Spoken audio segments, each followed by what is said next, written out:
திருநீறு கர்மா அழிக்கும் சக்தி. உங்க வாழ்க்கையில் ஏன் சில பிரச்சினைகள் தொடர்ந்து வருகிறது தெரியுமா? நீங்க நல்லவங்க இருந்தாலும் கூட ஏன் துன்பம் விடவில்லை? ஒரு சிறிய வெள்ளை தூள் உங்க கர்மாவையே சுத்தமாக அழிக்க முடியும் என்று சொன்னால் நம்புவீங்களா? இது ஒரு சாதாரண ஆன்மீக வீடியோ இல்லை. இது உங்க வாழ்க்கையை மாற்றக்கூடிய உண்மையை சொல்ற ஒரு பயணம். நம்ம வாழ்க்கையில் நடக்கிற ஒவ்வொரு விஷயமும் ஒரு காரணத்தோட தான் நடக்குது. அதுக்கு பெயர் கர்மா. ஆனா அந்த கர்மாவை சுத்தமாக்க ஒரு மிக எளிய ஆன்மீக வழி இருக்குது. அதுதான் திருநீறு. கர்மா நம்ம செயல், நம்ம எண்ணம், நம்ம சொல். நீங்க இன்று விதை போட்டது நாளைக்கு மரமாகி உங்களுக்கு திரும்ப வரும். நல்ல செயல் நல்ல பலன், கெட்ட செயல் துன்பமான அனுபவம். அதனால்தான் சில நேரம் நாம புரியாம கஷ்டப்படுறோம். திருநீறு உடலுக்கு மட்டுமல்ல, ஆன்மாவுக்கும். திருநீறு வெறும் பூஜை பொருள் இல்ல, அது ஒரு சக்தி. நம்ம உடம்புக்கு பூசுறதுக்கு மேல அது நம்ம மனசையும் கர்மாவையும் சுத்தப்படுத்துது. திருநீறு என்ன சொல்லுது தெரியுமா? இந்த உடம்பு ஒரு நாள் சாம்பலாக போகும்.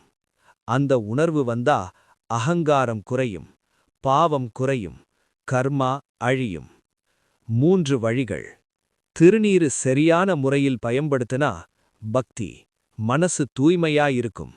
அறிவு, தவறுகளை உணர முடியும். நன்மை செயல், புதிய நல்ல கர்மா உருவாகும். இதெல்லாம் சேர்ந்தா பழைய கர்மா மெதுவா கரைய ஆரம்பிக்கும். திருநீறு பாதுகாப்பு கவசம். நீங்க தினமும் நம்பிக்கையோட திருநீறு பூசுறீங்கன்னா அது ஒரு ஆன்மீக பாதுகாப்பு கவசம் மாதிரி வேலை செய்கிறது. எதிர்மறை சக்திகள், தீய எண்ணங்கள் அனைத்தையும் அது தடுக்க ஆரம்பிக்கும். ஒரு கிராமத்துல ஒரு மனிதன் இருந்தான். அவனுக்கு வாழ்க்கை முழுக்க பிரச்சனைகள்.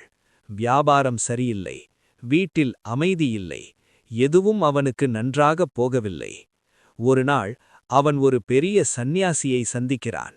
அந்த சந்நியாசி சொல்றார், நீ தினமும் காலையில எழுந்தவுடன் மனசார திருநீறு பூசி சிவனை நினைத்து ஒரு நிமிடம் அமைதியாயிரு. அவன் அதை சாதாரணமா எடுத்துக்கிட்டான். ஆனா தொடர்ந்து செய்தான். 1 மாதம், 2 மாதம், மெல்ல மெல்ல அவன் வாழ்க்கை மாற ஆரம்பிச்சது. அவனோட கோபம் குறைந்தது, மன அமைதி வந்தது. அதோட சேர்த்து வாழ்க்கை பிரச்சனைகளும் குறைய ஆரம்பிச்சது. அப்பதான் அவன் புரிஞ்சுகிட்டான், திருநீறு வெளியில் மட்டுமில்ல, உள்ளே மாற்றம் கொண்டு வருது. நம்ம வாழ்க்கையை மாற்றது வெளி உலகமில்ல, நம்ம உள்ளம்தான். திருநீறு ஒரு சின்ன குறியீடு மட்டும். ஆனா அது சொல்லுற உண்மை பெரியது. எதுவும் நிரந்தரமில்லை.